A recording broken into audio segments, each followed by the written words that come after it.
Europe, animé par Jean-François Biardot, avec Michel Piot et Daniel Bernussou de la Maison de l'Europe, Centre d'information Europe Direct Limousin.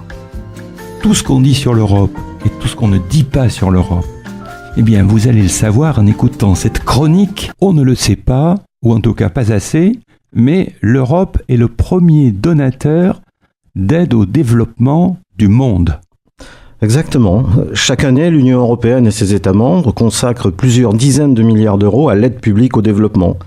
L'Union et les États qui la composent contribuent ainsi à plus de 50% de l'aide au développement distribuée dans le monde, faisant d'eux le premier bailleur de fonds au monde dans ce domaine. Cet engagement fort confirme la volonté de l'Union d'accompagner les pays en voie de développement et également de répondre aux problématiques soulevées par la crise migratoire actuelle. Alors, la pierre angulaire de l'action de l'Union européenne, c'est la politique d'aide au développement. Elle a été mise en œuvre dès le traité de Rome en 1957, avec d'anciennes colonies ou dépendances des pays membres. Et c'est le traité de Maastricht, en 1992, qui en a fixé les objectifs, c'est-à-dire favoriser le développement économique et social des pays aidés, développer et consolider la démocratie, l'état de droit, le respect des droits de l'homme et des libertés fondamentales. Ces critères conditionnent l'aide au développement. Ensuite, avec le traité de Lisbonne, l'objectif principal de cette politique devient la réduction et à terme l'éradication de la pauvreté. C'est l'article 208 du traité de fonctionnement de l'Union européenne. En 2012, les ministres européens adoptent un programme pour le changement de la politique de développement de l'Union européenne. Ce programme vise à réorienter les futures dépenses de l'Union en matière d'aide au développement vers les pays les moins avancés, à se concentrer sur l'amélioration de la gouvernance, des droits de l'homme, de la protection sociale, de l'agriculture, de l'accès à l'énergie et à mettre en œuvre des méthodes de financement combinant à la fois subventions et prêts. En 2015, l'Union européenne dédie pour la première fois depuis 30 ans une année européenne à une politique extérieure de l'Union, la politique d'aide au développement et de coopération. Ainsi, l'année européenne du développement, l'AED, s'inscrit dans un contexte unique de négociations internationales sur le développement, le changement climatique et le développement durable.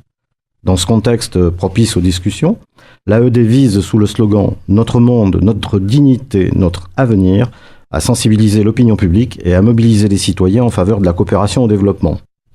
En juin 2017, l'Union européenne et ses États membres ont signé un plan stratégique esquissant les grandes lignes de la future politique européenne de développement.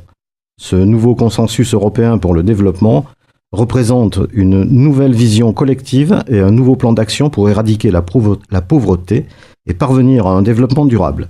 Pour la première fois, il s'applique dans son intégralité à l'ensemble des institutions de l'Union européenne et à tous les États membres qui s'engagent à coopérer plus étroitement. Ce plan réaffirme avec force que l'éradication de la pauvreté demeure l'objectif premier de la politique européenne de développement. Il intègre pleinement les dimensions économiques, sociales et environnementales du développement durable. Il aligne donc l'action européenne dans le domaine du développement sur le programme de développement durable à l'horizon 2030.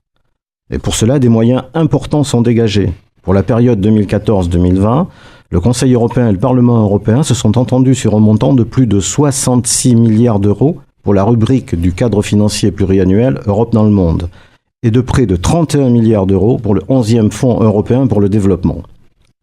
Alors, c'est bien de voir la stratégie, mais est-ce qu'on a des exemples concrets d'aide au développement? Tout à fait, et ces exemples sont dans des domaines aussi variés que l'éducation, la santé ou la sécurité. En Inde, par exemple, l'Union européenne soutient le gouvernement national dans sa lutte contre la pauvreté en agissant pour un meilleur accès à l'éducation primaire. L'aide européenne en la matière prend la forme d'un appui budgétaire de près de 80 millions d'euros versés directement au gouvernement indien. En Zambie, 52 centres de soins bénéficient des aides européennes. Ces aides financent par exemple l'achat de lits d'hôpital, de lits d'accouchement ou encore de matériel de santé moderne. Cela permet à davantage de femmes d'accoucher dans de meilleures conditions, de réduire le taux de mortalité infantile et plus généralement de favoriser un meilleur accès aux soins. Au Mali, l'Union européenne met à disposition de la police, de la gendarmerie et de la garde nationale des experts en formation et en conseil stratégique. Le but de cette opération est d'aider l'État malien à maintenir l'ordre et à assurer la sécurité de ses citoyens tout en modernisant ses forces armées. Au Kosovo également, l'Union européenne déploie des procureurs et des juges dont le travail est de surveiller le déroulement d'un certain nombre d'affaires judiciaires de premier plan, ainsi que de conseiller les autorités locales sur la façon de mener des enquêtes. Le but de cette opération est de renforcer l'état de droit et de lutter contre les tentatives d'interventionnisme politique dans les décisions de justice. Alors, est-ce qu'il y a des réponses à long terme ? Pour toutes ces actions, l'Union européenne fait le choix d'une stratégie de long terme.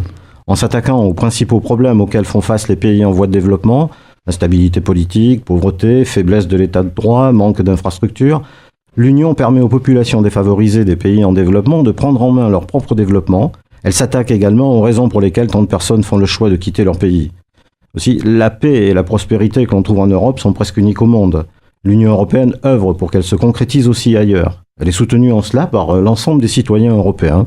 En effet, selon un sondage Eurobaromètre concernant cette thématique, près de 9 Européens sur 10, 89%, estiment qu'il est important d'aider les populations des pays en voie de développement.